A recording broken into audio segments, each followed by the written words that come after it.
Gue udah 14 tahun di F&B. F&B trend ada satu yang hype, pasti there's always a cheaper alternative kan. Ya dari semua bisnis kan yang dilihat kan kadang produknya sama servisnya. Justru tugasnya founder adalah melihat suatu hal yang nggak dilihat sama orang.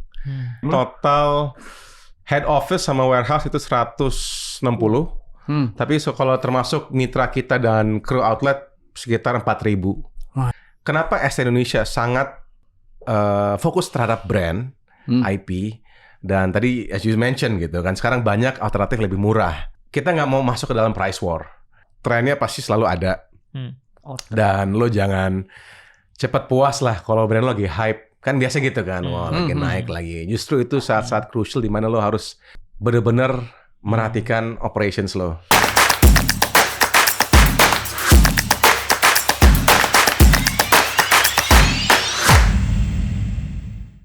Guys, welcome. This is Ganda speaking from Founder Talks by Samandana. Hari ini gue special session karena gue ditemanin sama co-host gue, which is Angga, co-founder dari Kasir, yang beberapa waktu lalu sempat ngobrol bareng kita. Dan special guest hari ini adalah Mas Haidar Wurjanto. Siap. Co-founder dari ST Indonesia. ST Indonesia. Ya, Thank you for coming, Mas. Cheers dulu. Kita lagi minum apa? Es teh Zero. Jadi Zero. Pemanisnya pakai stevia. Oke. Aman. Oke. Kenapa teh, Mas? Karena semua orang minum teh. Semua orang mungkin ada beberapa orang yang bisa minum kopi, tapi jarang gue nemuin orang nggak bisa minum teh. Orang Indonesia khususnya. Nah, Indonesia gitu. There's a huge market and we're planning to grab that market. Oke. Mulai kapan sih, Mas? Es teh mulai 2018 ya. 9 September tanggal 11. Itu shifting dari orang rame kopi, kemudian di luar kemudian orang banyak ngomongin teh, and then kemudian Indonesia follow that trend, atau ada cerita lain, Mas? Gak shifting sih, lebih ke arah udah ada marketnya, tapi nggak apa ya, mungkin gitu-gitu aja, agak stagnan.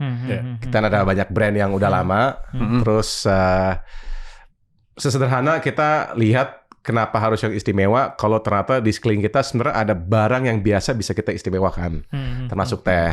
Akhirnya kita coba pelan-pelan dan udah tahun ke-6 sekarang ya, kita punya ratusan outlet dan ya seperti itu sih, ratusan outlet ya. Wow. Di fokus di Jawa atau di Sumatera juga? Seluruh Indonesia. Seluruh Indonesia. Ya, Wow. Mulai dari berapa orang, Mas? Kita co-founder 4 orang, terus sekarang foundernya ada total ada 7. Ada tambah owner, tapi ya saat ini ada 7 orang. Oke. Wih, keren. Tuh apa? Kalau di SS sendiri bro, kan banyak nih pasti challenge-nya kan. Apalagi brand-brand lain banyak yang mirip-mirip. Iya. Nah lu ngelihatnya gimana sih potensinya ke depannya dengan ada brand-brand lain yang mirip-mirip, yang mungkin marketnya di bawah itu, harganya bisa lebih murah gitu-gitu. Ya. Selalu gitu ya di F&B ya. Gue udah 14 tahun di F&B. F&B trend ada satu yang hype, pasti there's always a cheaper alternative kan. There's always the same lah. Siklusnya seperti itu gitu. Mau yang lagi rame di Blok M, sekarang lagi trennya donat ya, Oh iya. cakes dan sebagainya gitu. Udah selalu ada. Termasuk es teh. Justru kita termasuk yang senang karena kita bisa menginspirasi, dan itu tugas kita sebagai founders untuk selalu berinovasi. Ya bisnis kan, ya lo tahu juga kan di Kasir POS sudah banyak banget kan. Iya. Sama lah di teh lebih banyak lagi, dan tentunya orang ujung-ujungnya beli apa ya, the brand itself. Dan the brand itself itu datang dari mana? Dari organisasi dengan culture dan quality people yang baik. Baru kemarin kita ulang tahun ke-6, dan bagi gue itu adalah salah satu challenge kita untuk bagaimana kita bisa, satu, gak selalu menyerang, tapi kita bertahan. Kedua, kita introspeksi untuk bagaimana kita bisa ningkatin kualitas dari sebuah organisasi tersebut gitu. Oke. Terus kalau ngomongin organisasi, how you build the quality people inside the organization? It takes a lot of time, satu. Kedua, awalnya mulai niat dulu deh. Karena ya dari semua bisnis kan yang dilihat kan kadang produknya sama servisnya. Justru tugasnya founder adalah melihat suatu hal yang nggak dilihat sama orang. Ya people-nya, culture-nya, vision-nya gitu. Jadi apalagi di bisnis kan kita selalu dihadapkan dengan segala banyak keputusan dan ya yang kita nggak bisa lihat adalah orangnya, culture-nya, dan kita harus balik lagi ke fokus itunya gitu, ke visi, culture-nya dan sebagainya gitu. Dan itu yang susah sebenarnya kan. Iya. Gitu. Namanya ngebangun organisasi sih, it's definitely. Iya, apalagi timnya sekarang berapa bro? Kita Jumlah tim total head office sama warehouse itu 160. Tapi kalau termasuk mitra kita dan crew outlet sekitar 4.000. Masya Allah. Ya. ST itu ada pengaruh sama lu sebagai karakter nggak sih? Apakah lu karakternya memang suka makan, suka jajan, atau suka... Karena gue suka minum teh, jadinya tadi minum teh gitu ya. Menurut gue gini, gue nggak tahu ya, maksudnya bisnis service tuh menurut gue salah satu bisnis yang paling sulit. Yeah. Karena orang bilang, your quality measure based on your last service. Lu mau udah berapa tahun gitu, orang jadi customer lu, tapi ketika last service lu nggak oke, orang akan mengingat itu gitu loh. How do you manage that, Pak? Oh, itu pertanyaan yang bagus ya. Pertama, apakah sebuah organisasi tergantung foundernya? Definitely iya. Karena ya monkey see, monkey do kan. Yeah. Pemimpinnya ngapain, anak buahnya pasti ngikutin. Betul. Gitu.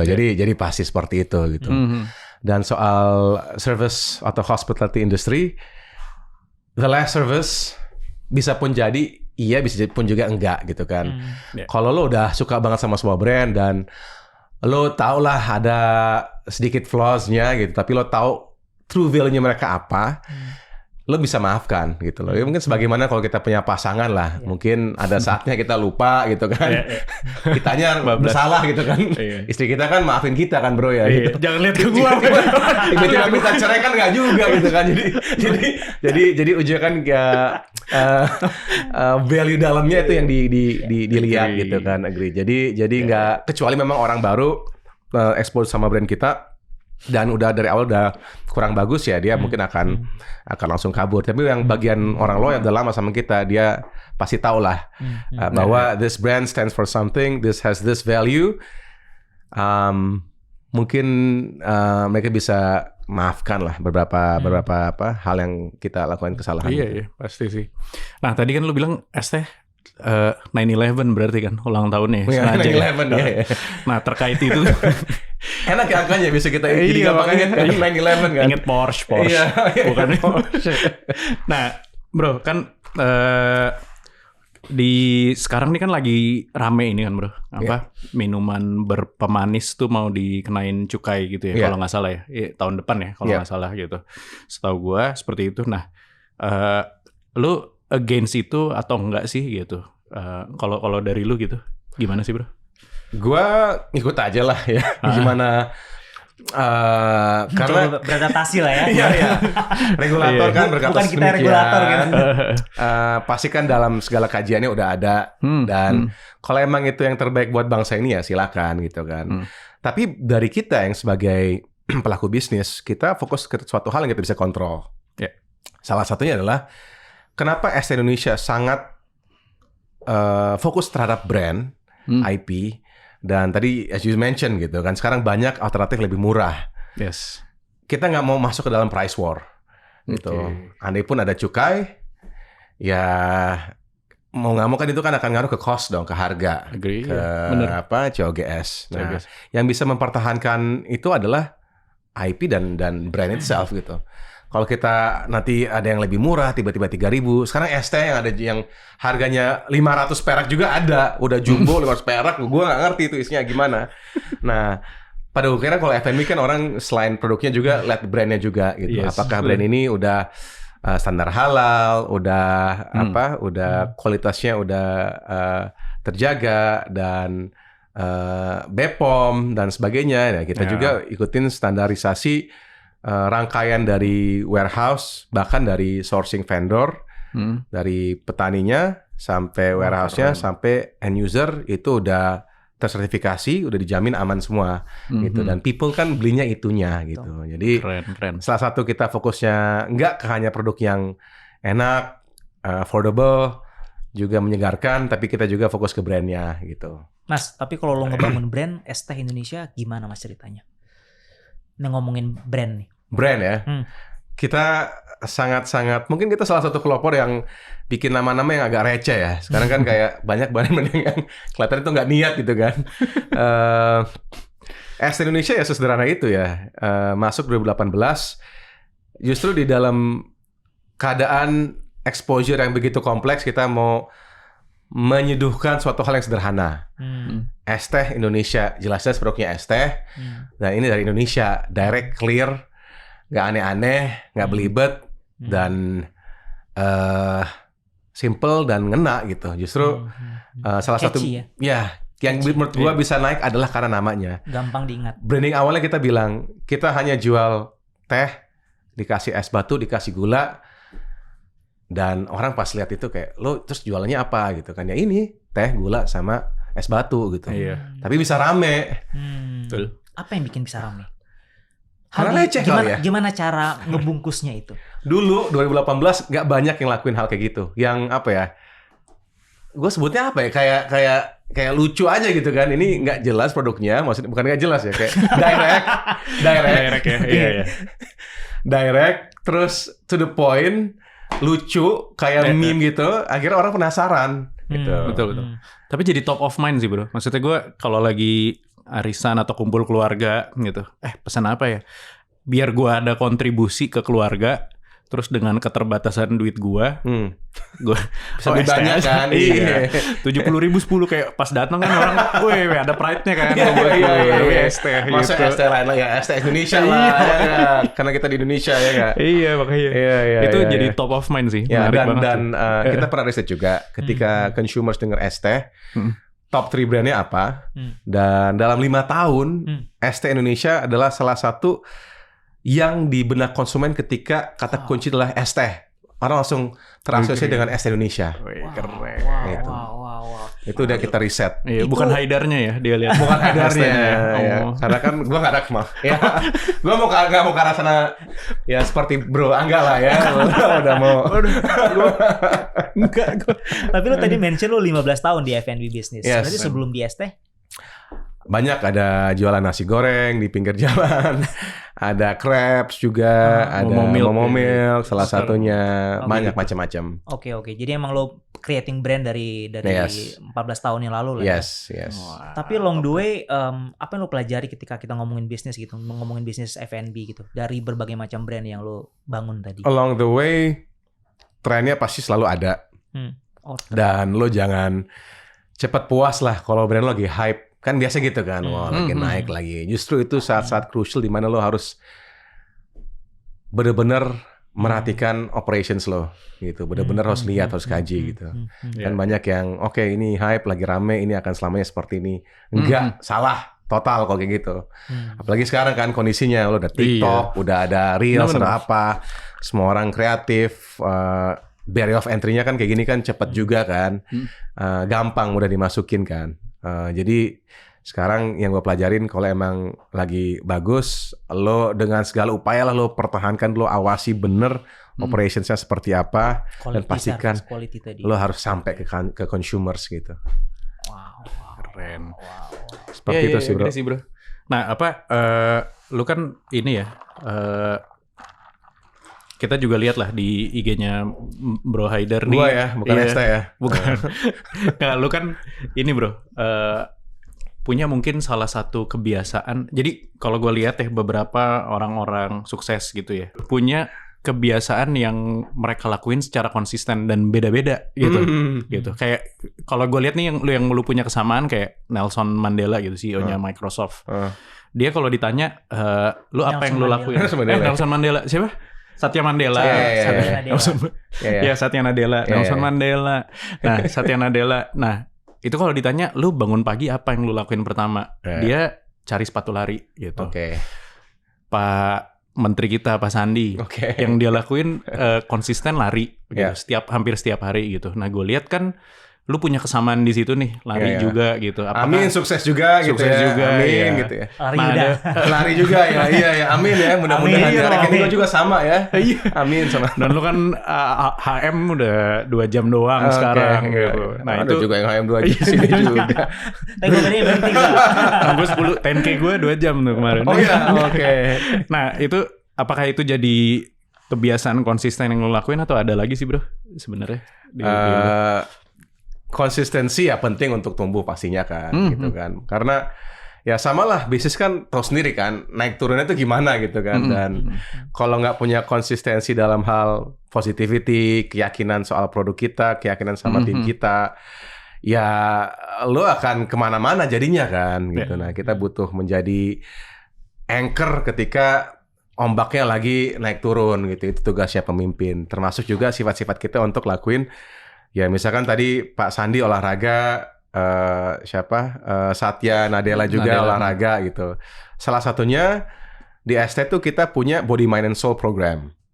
Karena kita sangat pengen menciptakan sebuah organisasi di mana lo bisa produktif di kerja ketika aspek kehidupan pribadi lo juga udah terpenuhi.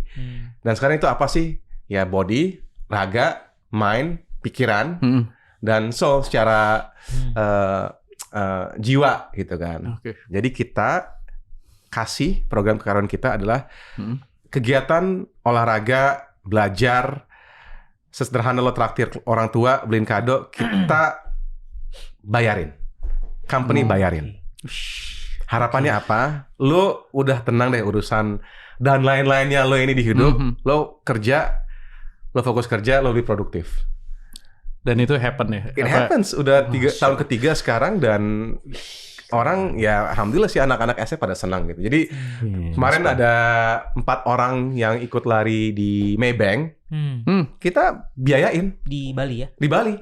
Oh yang di Bali. Termasuk latihannya juga. Oh iya. Kita buka ke semua karyawan. Culture apa yang dibangun di ST ya Indonesia? Itu body mind and soul. Jadi ya tempat kerja kan sekarang berapa? 8-10 jam di situ. Bahkan bisa lebih banyak mereka di tempat kerja daripada di rumah. Ya kenapa kita nggak bisa hadirkan tempat mereka bertumbuh di tempat kerja gitu. Jadi sekaligus. Mantap. Nah, ada lowongan tapi ya? Boleh bro. Kalau lo bisa masuk ya tapi ya. Bisa lah, gue kecil kok. Kalau kita bisa pakai orang dalam ya boleh aja. Cuman kan kita nggak seperti itu bro ya. Ada. Sengaja kita udah podcast banyak gitu ya. Sebenarnya ini CV saya pasti. Ya, jadi menurut gue ya salah satu kontribusi untuk kesuksesan itu adalah keseimbangan dari body, mind, and soul. Kalau kita kerja tapi nggak mikirin aspek lain, ada aspek keluarga, ada aspek kesehatan, pertumbuhan, itu akan mempengaruhi kerja kita, gitu kan. Gue mau follow up question tentang konsep lo konsistensi tadi.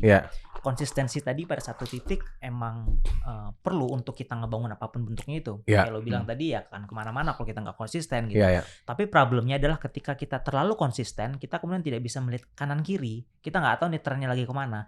Gimana cara manage itu? Considering kan bisnis kan selalu naik turun gitu. Itu itulah tugasnya kita, the art of listening. Jadi the art of listening and the art of asking. Sebagaimana pakai GPT kan, seni bertanya kan sekarang karena udah ada orang yang sangat-sangat super power di depan kita kan, ChatGPT. Itu suatu hal yang gue lakuin juga ke teman-teman ST. Mereka kan lebih tahu di lapangan seperti apa. Jadi mendengarkan dan bertanya pertanyaan yang tepat. Untuk kita lihat blind spot kita gitu. Simpel itu sih. Nah, gue lihat ini nih bro, ada hal yang kontradiktif gitu menurut gue. Mungkin nanti lo bisa jelasin. Lo tadi ya body, mind, and soul di tim, terus lo sendiri runners kan, gitu, hidup sehat. Gitu. Oke lah ya. Di sisi lain lo sambil hidup sehat, tapi lo jualan minuman yang lagi lagi ada challenge lah dengan regulasi baru gitu. Nah itu apa sih bro? Apa lu mungkin ada inovasi produk yang ngelanin itu atau apa gitu? Ini kok kontradiktif banget gitu. Nah, gue bilang teh itu sehat, healthy-nya ada, terus bikin lebih tenang, bisa juga ada kadar kafein yang lebih aman dibanding kopi. Teh itu sehat. Gula pun juga bermanfaat kalau kita konsumsinya dalam porsi yang sesuai sewajarnya. Lari pun juga pasti udah ngerasain kan. Kita minum gel itu kan gula itu. Iya, itu kita kan gula. ketika lari long run di pertengahan kan lemes atau apa itu kan butuh energi. Energi gel yang harganya itu 50.000 sesaset. Yang kecil itu kan. Itu gula sebenarnya kan. Iya. Ya, dan itu nggak apa-apa, itu sehat gitu.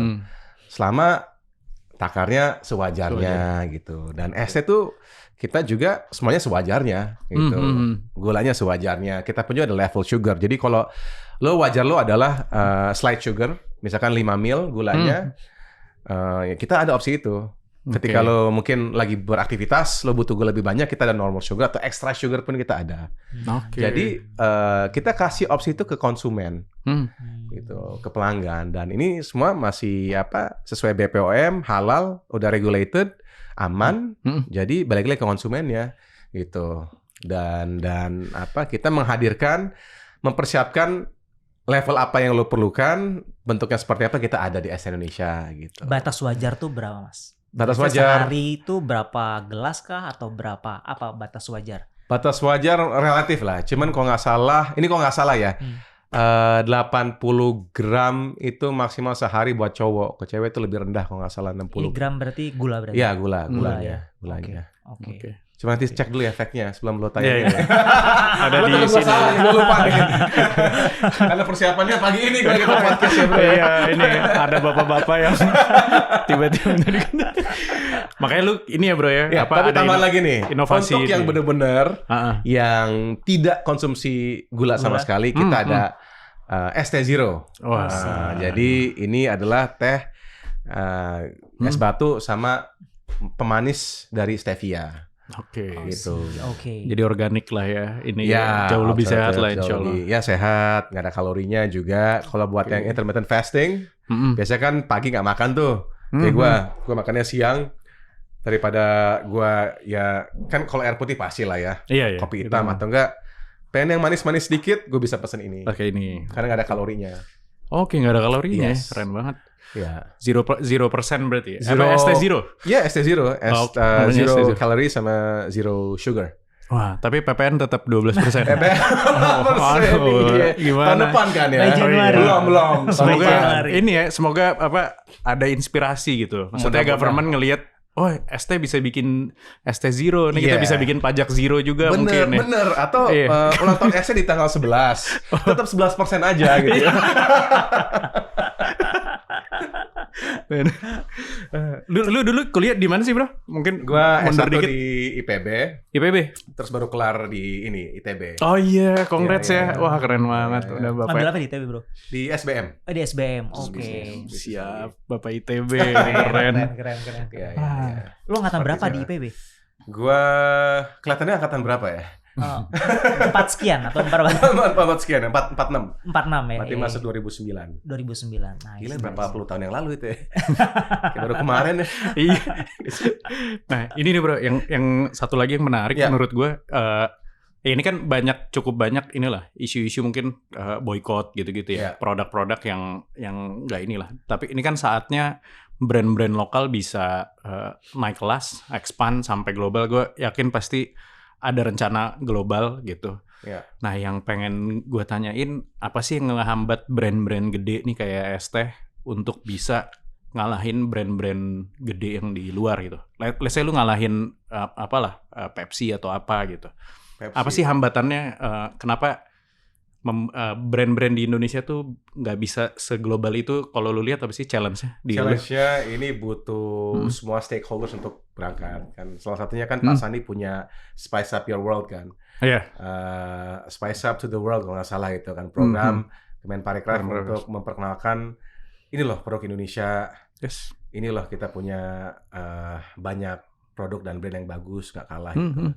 Seperti ada berapa teman-teman yang main di coffee udah keluar negeri. Tapi ujungnya tuh ya narasinya sih. Narasinya Indonesia ya orang taunya kan Bali dan sebagainya. Kita lihat Thailand kan itu udah upaya government udah lebih exposed gitu, dan dengan sederhana kita keluar negeri lah. Seberapa banyak sih ada Indonesian food di luar? Gitu kan, dibanding Thailand food, Thai food atau even Thai tea udah jadi Thai brand tea keluar, itu butuh exposure dari seluruh stakeholders gitu. Dan menurut lo government termasuk di situ? Iya. Okay.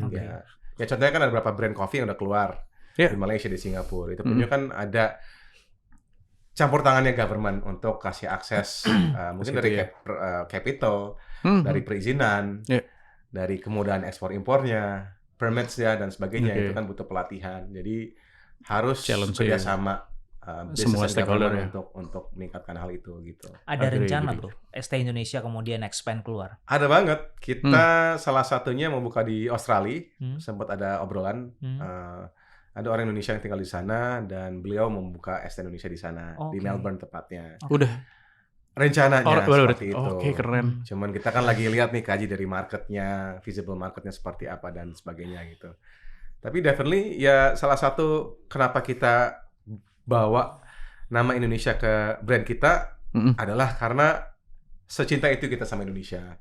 Dan harapan kita, misinya adalah kita bisa masuk ke multinasional gitu, nggak hanya Indonesia doang, tapi ke beberapa negara lainnya gitu. Amin. Ya, pelan-pelan. Iyalah, mudah-mudahan ya sekarang kita mungkin masih konglomerat ya. Mudah-mudahan abis ini jadi konglomerat nih. Apalagi larinya udah sama lah ya. Iya, udah. Market ST menurut kita sih kalau sepengetahuan gue ya masih gede banget, masih banyak banget gitu. Mungkin puluhan company kayak ST masih banyak bisa berdiri dan semuanya bisa growing bareng gitu. Amin. Ya. Nah ini kan banyak mungkin insya Allah yang nonton mulai ada orang yang baru mulai usaha gitu. Ataupun sampai politikus gitu mungkin nanti nonton ya. Amin. Diundang juga ke sini dong. Udah. Iya, Bapak ini. Bapak ini yang diundang ya. Politikus.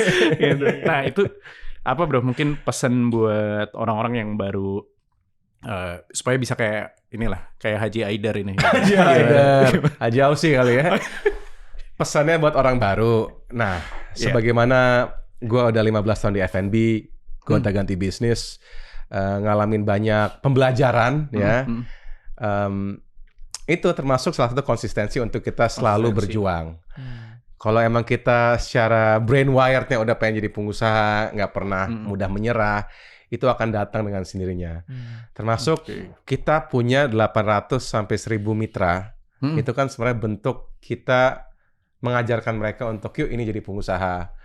Jadi lo harus siapin mentalnya, ilmunya, waktunya untuk bisa bikin bisnis yang sustain. Kalau udah kita nemu satu masalah, udah komplain, udah nyerah ya, itu kan nggak bisa menjadi pengusaha seperti itu mentalnya gitu. Nah, jadi siapapun yang lagi berjuang, lagi mau mulai usaha, tetap semangat karena kalau konsisten pasti sukses akan mendatangi Anda. Sahabat-sahabatku yang super. Sahabat-sahabat yang super. Tapi pertanyaan gini mas, it's a consistent tuh kan, I have to say it's very hard. Yeah. It's very hard. It is very hard. Bukan hanya sulit untuk dilakukan, tapi secara mentality juga memang sulit gitu loh. Gimana caranya bisa dapat punya mindset untuk bisa konsisten? Kuncinya 2. Satu, cari lingkungan yang bisa ngedorong lo biar konsisten. Circle tuh penting banget.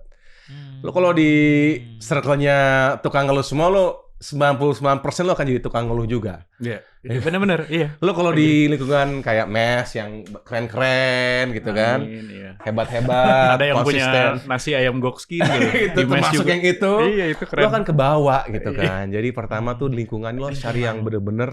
Lingkungan ya. Lingkungan tuh ngaruh banget. Kedua, koneksi ya. Informasi yang lo cari. Dulu mungkin gue akan ngomong tergantung buku apa yang lo baca, tapi sekarang kan udah ada podcast yang bisa menginspirasi. Konten TikTok, Instagram, lo harus cari yang bikin lo semangat, bikin lo ya tetap berjuang. Kalau nontonnya cewek-cewek joget-joget dong ya kebuang waktu lo kan. Iya, galau-galau gitu. Galau-galau gitu. Makanya itu pilihan di kita. Jadi kenapa ya pertama orang, circle kita, kedua informasi yang masuk ke kita. Menurut gue itu cukup relevan untuk kita tetap bisa on track. gitu. Oke. Ya pasti kan gue juga nggak munah lah ketika ada saatnya lagi Down. boring, lagi apa gitu. Kita kan coba lihat lagi, tanya teman ngobrol atau apa gitu. Yang lo lakuin kalau lagi Susah. down apa? Ya itu gue coba nonton orang-orang sukses gitu kan, kayak pemilik kasir contohnya gitu kan, gue nonton podcastnya. Terus Pemilik Cube. Orang juga sukses tuh. masuk. Iya. Ya masuk Gita Wirjawan gitu Iya. kan. Podcast Bang Sandi juga gue suka nonton. Ya itu bikin semangat lah. Wah ternyata orang hebat tuh perjuangannya ada. Karena ada storytellingnya kan. Gue suka dengerin dan sebagainya gitu. Oh ternyata lo kok segini aja udah Nih. capek, udah nyerah. Mereka aja bisa sampai segini. Masa lo nggak bisa? Itu kan ya menimbulkan api percikan semangat di kita gitu kan. Mungkin itu relate Iya, sama bener ya. cerita yang kita omongin di dalam kepala kita kali ya. Iya. Tentang apa yang mau kita lakuin gitu. Hmm. Yang lo sebut tadi sebagai narasi kali ya. Iya. Apa yang menurut lo bisa dibawa narasi ke tingkat global tentang brand-brand di Indonesia? Narasi Indonesia. Let's say kalau misalnya STH Indonesia keluar negeri gitu, narasi apa yang kemudian akan dibangun? Kita harus introspeksi dulu. Kita punya culture apa, sama kita punya kelebihan apa. Kalau soal teh, ternyata teh itu kita punya kesukaan terhadap rasa melati. Dan melati adalah simbol negara sebenarnya kan. Dengan kita pakai di acara-acara adat, kita banyak pakai bunga melati. Ternyata kalau kita lihat, konsumsi Indonesia untuk teh yang beredar, itu rata-rata rasanya melati. Ya, ditambah kalau di China mungkin ada melati, tapi makin melati yang green tea. Kalau es Indonesia kan yang black tea. Oh iya. Nah itu Indonesia Iya. banget tuh. Orang datang terus minum teh pasti wanginya terus rasa sepet-sepetnya tuh ada melati-melatinya. Oh, Itu yang nggak hadir di negara manapun. Kesukaan kita terhadap itu tuh nggak ada di negara manapun. Kedua, kalau kita lihat trennya es kopi susu gula aren, kita ada pemanis namanya gula aren. Itu khas Indonesia. Palm sugar gitu kan. Ada apa? Coconut sugar juga. Nah, ketika kita racik, ternyata enak banget kan? Kopi, creamer, sama gula aren. Kita aplikasikan juga ke teh. Keteh. Pas nih ada di sini nih. Es teh susu Oke. gula aren. Nah, Es teh susu gula. sebagaimana Thailand punya Thai tea dan itu mengglobal, kenapa Indonesia nggak punya? Itu juga salah satu kunci kita untuk kita bisa membawa narasi itu bahwa Indonesia punya gula aren yang khas, teh yang tadi wangi juga. Kalau kita campur ini bisa jadi minuman Indonesia. nice. Jadi emang harus mulai dari Nice. potensi negara mananya Nice. kita, potensi kita apa, storytelling kita apa, dan itu yang bisa kita hadirkan ke dunia gitu. Wow, nice. Mantep. Iya iya. Jadi kalau gue lihat tuh ada 3K bro. Oke, apa? Konsisten, koneksi, sama kolaborasi. Supaya bisa Siap. bro. Oke. Kenapa? Tapi pertanyaan gua ada Emang, next step apa? 2-3 tahun ke depan. Objektif apa atau target Iya, apa iya. yang akan lo kejar dalam 2-3 tahun ke depan? Considering sekarang gue bisa bilang baru 6 tahun kan, artinya it's just early gitu. Walaupun dengan semua perjuangan, tapi menurut gua dengan kondisi sekarang dengan 6 tahun ini itu luar biasa yang bisa jadi pijakan lo untuk jauh melompat. Ya. Secara makro tuh dunia F&B sangat dinamis ya. Susah tuh ditebak. Karena jujur ya, sosial media tuh jadi sangat memudahkan orang dimanapun bisa tren. Makanya diistilah hidden gem kan. Jadi apalagi F&B gitu kan. Jadi emang sekarang tuh perang produk. Fase honeymoon phase ketika buka usaha dulu mungkin 6 bulan. Kita punya produk yang baru, punya restoran baru, 6 bulan tuh masih omset bagus. Sekarang mungkin jadi 1-2 bulan. Karena secepat Cepat itu itu ya. gitu ya. Iya iya. Jadi kalau bicara soal what's next, jujur gua tetap on my toes untuk coba kita siap adaptable. Tapi one thing is for sure, bahwa gua harus bangun organisasi termasuk orang-orang yang berkualitas. Jadi kalau in 2 and 3 years mungkin es teh tetap sama di kemasan ini, tapi gue pasti people yang kita punya jauh lebih berkualitas. Masya Allah. Gitu. Ngomongin organisasi nih Pak, ini menarik nih. How do you hiring people? How do I hire people? Iya. Tergantung nih, cara fase di bisnis sudah fase apa? Fase startup atau fase udah mulai mature ke ST atau udah? Let's say kita ngomong 2019, 2018 dulu di awal-awal. Masih gitu. baru. Baru, gue udah punya rumus ya. Specific experience adalah paling gini. Pertama likability-nya dulu ya. Maksudnya secara attitude-nya ini yang terpenting. Dia orangnya enak gak sih? Ngobrolnya enak. Pas interview kan, ngobrolnya enak. Orangnya kelihatan peres gak sih? Misalnya bohong apa enggak gitu kan. Kedua, kita lihat dari sisi leadership-nya. Kita akan melontarkan pertanyaan-pertanyaan yang spesifik yang terkait dengan pengalaman yang dia pernah lakuin. Dan biasanya kita akan cecer terus nih. Biasanya kelihatan orang tuh bohong ketika lo nanya, lo bener-bener nanya terus nih detail dan dia nggak bisa jawab. Misalkan, waktu itu di perusahaan sebelumnya gue udah prestasi bikin acara datengin omset 100 juta. Gue akan nanya, gimana dapetin 100 jutanya? Oh, gue adain ini flash sale. Flash sale-nya waktu itu programnya seperti apa?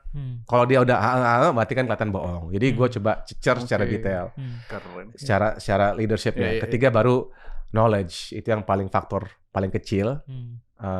Tapi dua terbesar yang kita akan cari untuk awal adalah attitude-nya dulu, sama leadership-nya seperti apa, gitu. Karena kan kita cari fondasi awal. Tapi kalau ngomongin seiring berjalannya waktu kan definitely lo akan menemukan atau mencari orang-orang yang berbeda, baik itu secara level skill maupun secara attitude-nya tadi kan. Ketika kemudian di tahun ke-6, apakah berbeda? Berbeda. Kita udah punya HR yang lebih mumpuni dibanding kita. Tapi lu masih hands on untuk hiring atau lu benar-benar menyerahkan itu ke bagian HR? Kalau udah levelnya high level, managers ya pasti kita ikut terjun, kita ikut interview, kita ikut sesi interviewnya, sama saat ini kita ada psikotesnya juga. Jadi kita baca mapping secara potensi dan kompetensi. Nah, itu pun juga kita ada alat ukurnya. Jadi kalau untuk sekarang yang misalkan level-level manager atau key people-nya, kita pasti direktur ikut masuk untuk ngobrol interview langsung, karena mereka definitely akan membentuk culture perusahaan seperti apa. Dan kita akan ada evaluasi, kita ada probation dulu. Kalau bagus kita akan rekrut, kalau enggak ya kita cukupkan di situ. Pak, considering lo tadi ngomong tentang bisnis F&B kan bisnis yang unpredictable lah ya. Roller coaster naik turun gitu loh. Lo tadi bilang bahwa lo harus tetap dalam posisi untuk bisa tahu, mendengar apa yang akan berubah nih ke depannya gitu loh. Tapi pada satu saat juga kemudian lo harus maintain konsistensi secara tim lo gitu loh. Apa yang lo lakukan untuk make sure bahwa lo terdepan lah untuk tahu tren secara F&B? Tugasnya CEO menurut gue fokus ke dua hal. Sales sama R&D. Jadi menurut gue sangat penting untuk kita dikasih waktu untuk pelajarin, keliling, cobain. Tadi sebelum gue kesini juga udah gue GoFood berapa, ada F&B apa aja. Dan itu R&D. Who's a better person than the owner itself yang tahu soal produk dan service yang mereka kasih. Jadi menurut gue itu dua hal komponen yang menurut gue seorang founder atau CEO tuh harus punya gitu. Very karena kan udah mulai banyak kan. Sekarang kan tugas kita terus beradaptasi. Gue juga dengar bosnya Mayora juga yang teh pucuk dan Kopiko dan brand-brand besar. Itu foundernya masih masuk untuk approval secara taste R&D-nya. Gitu. Jadi ya memang ada beberapa hal yang tetap harus dipegang sama co-founders gitu. Karena which is adalah R&D tadi. R&D-nya.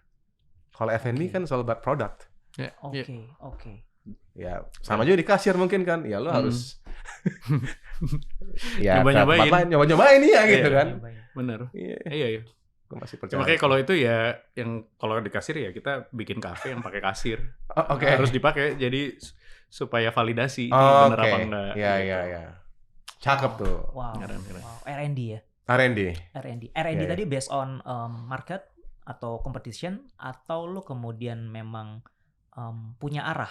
Let's say kita akan fokus ke produk A, punya roadmap produk tadi, atau gimana pendekatan lu? Tergantung kebutuhan sih. Saat ini ST butuhnya apa.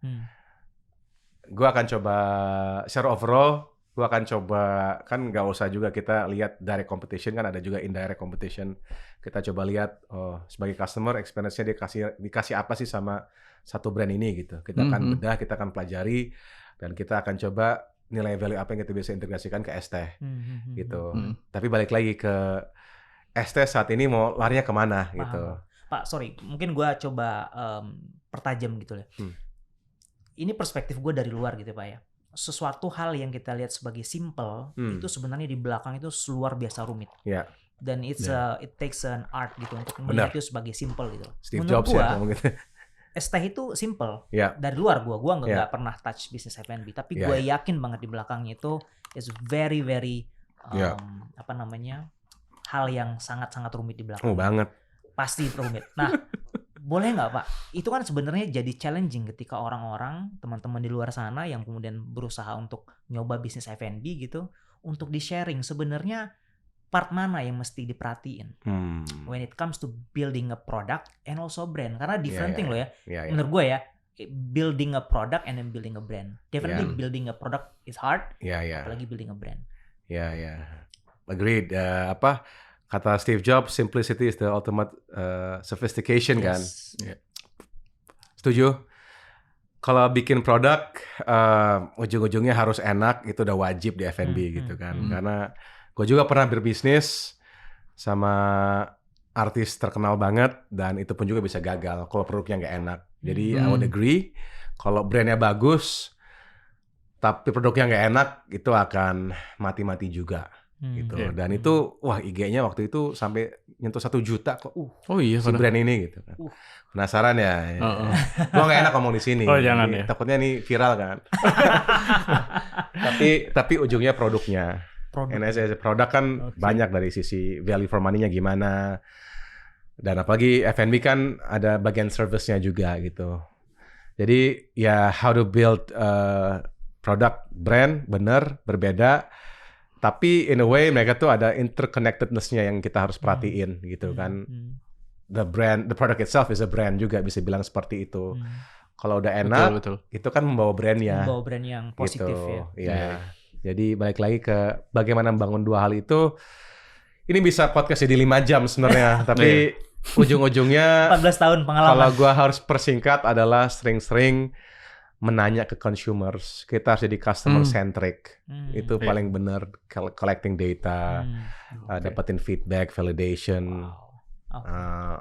Tanya lagi. Jadi seni bertanya dan seni mendengar. Itu yang paling penting sih. Gue dibesarkan bukan di bisnis B2C. Gue dibesarkan di bisnis B2B, which is definitely B2C itu jauh, it's different game. Jauh lebih kompleks gitu loh. Dan jauh lebih scalable juga gitu. Tapi menurut gue yang menarik dari bisnis B2C tadi adalah how you listen to customer. That's need an art untuk bisa ngedengerin dan tahu apa yang maunya mereka. Kalau kata Steve Jobs kan customer itu sebenarnya nggak tahu apa yang mereka mau. Yes. We have to show them and what they tell want. them apa yang mereka mau. Gitu. Itu kan butuh kejelian luar biasa gitu. Dan menurut gue ST bisa sampai sana karena ST it's a simple thing. Kayak kita datang kemana pun juga kita bisa dapat ST gitu. Tapi apa yang membuat ini menjadi sebuah brand is a different game. Keren Pak. Terima kasih. Keren. Mas Ganda, terima kasih. Thank you bro Angga. Thank you bro.